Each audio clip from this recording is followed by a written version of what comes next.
To talk this week's social media trends is Ayanda Sishi Wigzell. Always lovely to have you with us, my darling. Lovely to see you. Let's start with the hashtag Interministerial handbook. That's a mouthful. Yes, social media was very upset. I was also upset by what we saw in the City Press. City Press released an article stipulating that ministers and deputy ministers do not pay for water and electricity in the state houses that they live.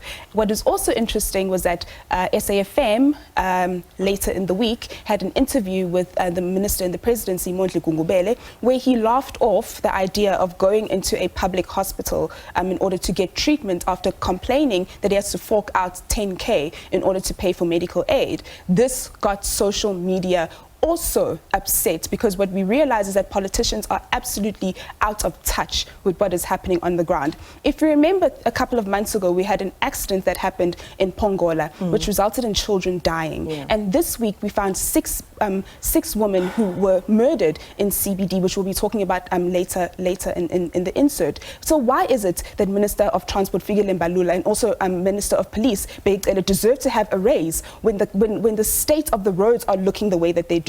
Recently, actually this week, pertaining to Minister of Transport, there was a ruling that came out in Makhanda Court which stated that he is actually not acting in accordance with the Constitution when it comes to protecting long-distance buses that are entering into the Eastern Cape, which resulted in a bus driver being killed from Intercape buses and no-go zones for long-distance buses. And for the longest time, Intercape has been shouting that there has been an issue that is happening here, and now they had to go to the courts in order to force the MEC of Transport and to force the Minister of Transport to actually do their jobs. So I want to ask South Africans and remind them, why is it that these cabinet ministers need to have a raise when the country is looking the way that it does? Right now, we have people that need to have a 350 Rand grant. Children are actually not getting access to the SASSA grant due to the many hoops that they have to jump through in order to get that. And if you earn a threshold of 650 Rands or more, you actually do not qualify for the 350 Rands grants. And it's ridiculous. You know, just hearing your ire rising, certainly been, you know, reflected or echoed in the social media spaces.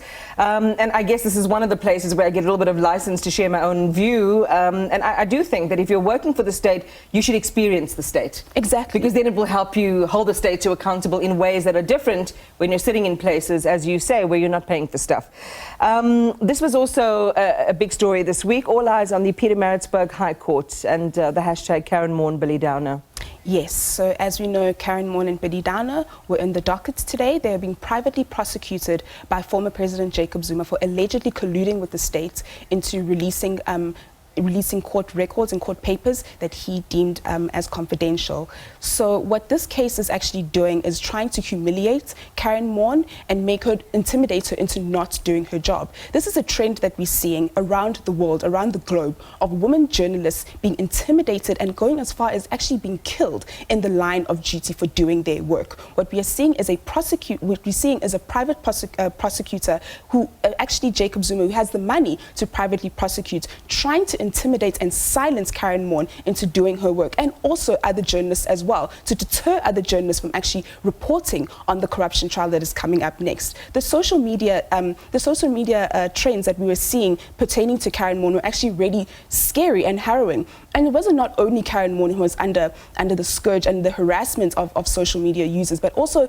EWN political editor Tidi Madia also was trending on social media because of the opinion and because of her work that she does pertaining to reporting about the former President Jacob Zuma. Enough is enough. When it comes to media freedom in this country, it is the backbone of our democracy. We would not have our democracy if it was not for journalists going out into the field, but particularly women journalists. And we cannot be intimidated in this manner. And, you know, journalism is not a crime. One of those sentiments expressed widely, of course, as you say, it was divided in Twitter spaces with those, you know, in favor of Jacob Zuma's stance and the action that he's taking, seemingly enjoying, in a way, one would say, schadenfreude, this particular moment. Let's come, because we've got 2 more or 3 more to get through really quickly. Let's come to Ekurhuleni. Yes, so the mayor of Ekurhuleni, Tanya Campbell, is facing a vote of no confidence. This was after the coalition government in Johannesburg collapsed. So now they are moving on to Ekurhuleni as well. And what we were discussing, it seems to be part of the ANC strategy now. Yes, to grab power, mayors, yeah. To grab power. But in particular in Ekurhuleni, the reason why it is that it's really concerning is because this has happened before. And what happened is that the council actually broke down, which led to service delivery not happening. And now the risk of that happening is really evident in this vote of no confidence. And the people who are the losers at the end of the day are going to be the residents of Ekurhuleni, not the political parties that are fighting for power. Yeah, and as our analyst was pointing out earlier, it doesn't matter who's really been at the helm. It doesn't seem as if we can really, sort of airlift communities out of long-standing problems around service delivery. Transnet strike, that's also a big talking point this week. Yes, Untu and Satawu have gone on strike, and they are demanding a 12% increase and 13.5% increase respectively. Transnet has come back with a 5% offer, which they have refused. It makes sense that the unions are asking for this, because if you look at the inflation rate right now, which is currently sitting at 7%, food is rising, school fees are also increasing, transport has become a serious problem. And I know that other sectors such as agriculture and mining are suffering as a result of the strike, but we need to also recognize that CEO and top brass management in Transnet actually earn a lot of money, and the people on the ground are the ones who are suffering, who are doing the brunt of the work, who are carrying the burden, and they need to come to the table and be honest and realize that, we need to adjust these people's salaries so that they can also live a normal life. Well, you hear a lot of articles and pushbacks around what warrants executive pay. Very strong opinions there. Ayanda, thank you very much for those and for also sharing the views of the social media audience. You touched on this earlier, gruesome find, Joburg CBD murders. A lot of speculation also straight out of the gate as people looked at this, but it was a really gruesome moment. It really was a gruesome moment. A 20-year-old suspect has been arrested. He also has a case of rape that is being investigated as he was being arrested, according to the NPA. But what this has sparked a debate about the legalization and the decriminalization of sex work. So as it stands right now, sex work in this country is illegal. You cannot participate in sex work. But now the problem is that the women and the people who are participating in sex work are not protected by our government, and the police actually don't take it seriously. SWET, which is the Sex Workers Education Advocacy Task Force, has actually said that numerous sex workers have gone to the CBD and police and said that our sisters have gone missing, and they have not listened to them. They've reported the same man who, there are actual survivors who say that, because now he's going to be put through an identity parade.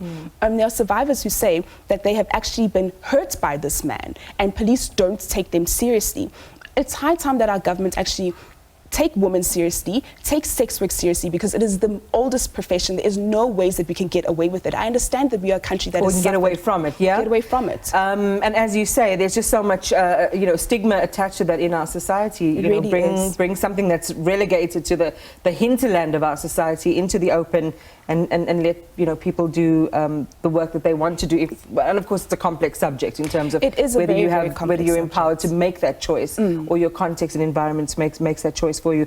Only got a few seconds left. Kuro Kuro, what's happening there? Why are they trending? They are going to be offering classes in the afternoon for children who want to take school in the afternoon instead of in the mornings. I think that this is a brilliant idea. I absolutely love that idea. But what is sad for me is that it's only an idea that comes out of the private school sector. And I really wish that the public school sector could look at this and actually provide transport that is safe for children, so that they can actually experience what it's like to go to school in the afternoon and have a little bit of a lighter day, because there's so much pressure that we put on children. Waking up early in the morning, going to school in neighborhoods that actually that they actually don't live in. I do believe that this idea from Curio is fantastic. It's great. It's innovative. But I just feel like the Department of Education needs to push further on that innovation and also take this on as well. Are you a morning person or an evening person? I'm definitely an evening person. I'm kind of both, but I love the idea of, imagine if you could just start later. Some people's creativity, they call them larks and owls, I think, in the corporate sector. You've got to play to your staff. People perform better in the morning, not so much in the evening. Those who perform better at night, not so much in the morning. At school, I would have performed better in the afternoon, definitely. Ayanda, thank you.